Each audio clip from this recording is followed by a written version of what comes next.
Hey guys, I'm going to be reading pretty much all of chapter 18. Okay.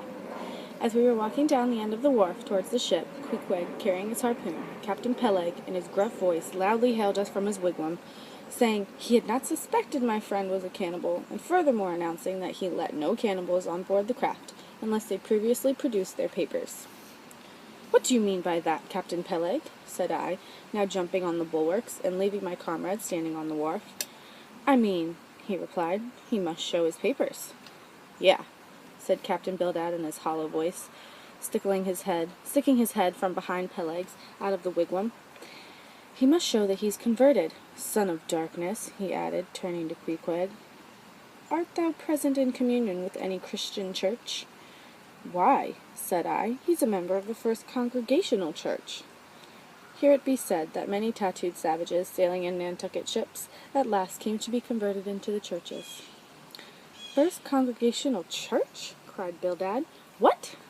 That worships in Deacon Deuteronomy Coleman's meeting house?"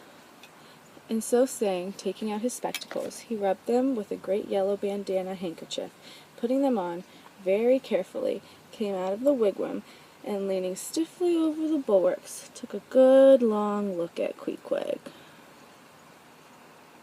"How long hath he been a member?" he said then, turning to me. "Not very long, I rather guess, young man." "No," said Peleg, "and he hasn't been baptized right either, or would have washed some of that devil's blue off his face." "Do tell now," cried Bildad. "Is this Philistine a regular member of Deacon Deuteronomy's meeting? I've never saw him going there, and I pass it every Lord's Day." "I don't know anything about Deacon Deuteronomy or his meeting," said I. "All I know is that Queequeg here is a born member of the First Congregational Church. He's a deacon himself, Queequeg is." "Young man," said Bildad sternly, "thou art skylarking with me. Explain thyself, thou young Hittite. What church dost thee mean? Answer me."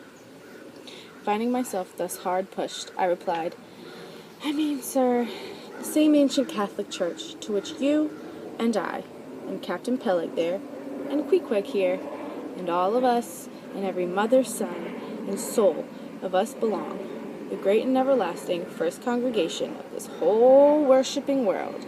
We all belong to that. Only some of us cherish some queer crotchets no ways touching the grand belief. In that we all join hands." "Splice, thou meanest. Spliced hands," cried Peleg, drawing nearer. "Young man, you better ship for a missionary instead of a foremast hand. I've never heard a better sermon. Deacon Deuteronomy. Why, Father Mapple himself couldn't beat it, and he's reckoned something. Come aboard, never mind about the papers. I say, tell Quahog there, well, what's that you call him? Tell Quahog step along, and by the great anchor, what a harpoons he's got there. Looks like good stuff, that, and he handles it about right. I say, Quahog, or whatever your name is, did you ever stand at the head of a whale's boat? Did you ever strike a fish?"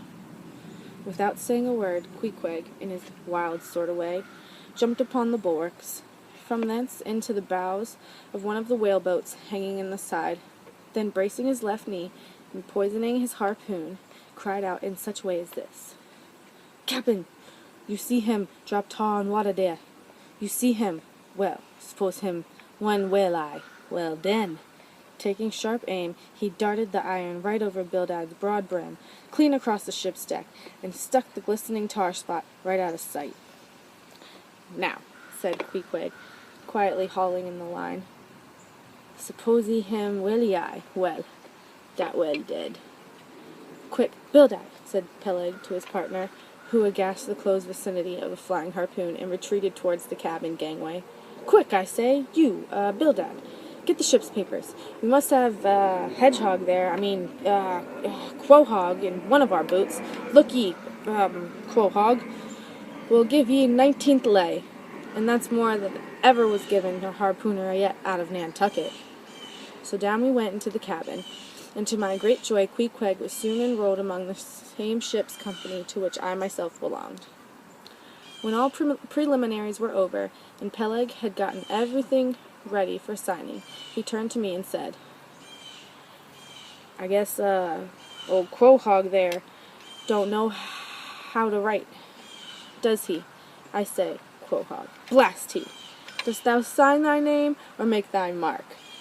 But at this question, Queequeg had twice or thrice before taken part in similar ceremonies, looked no way abashed, but taking the offered pen, copied upon the paper, in the proper place, an exact counterpart of a queer round figure which was tattooed upon his arm, and that through Captain Peleg's obstinate mistake touching his appellative, and soon stood something like this: Quahog and his mark.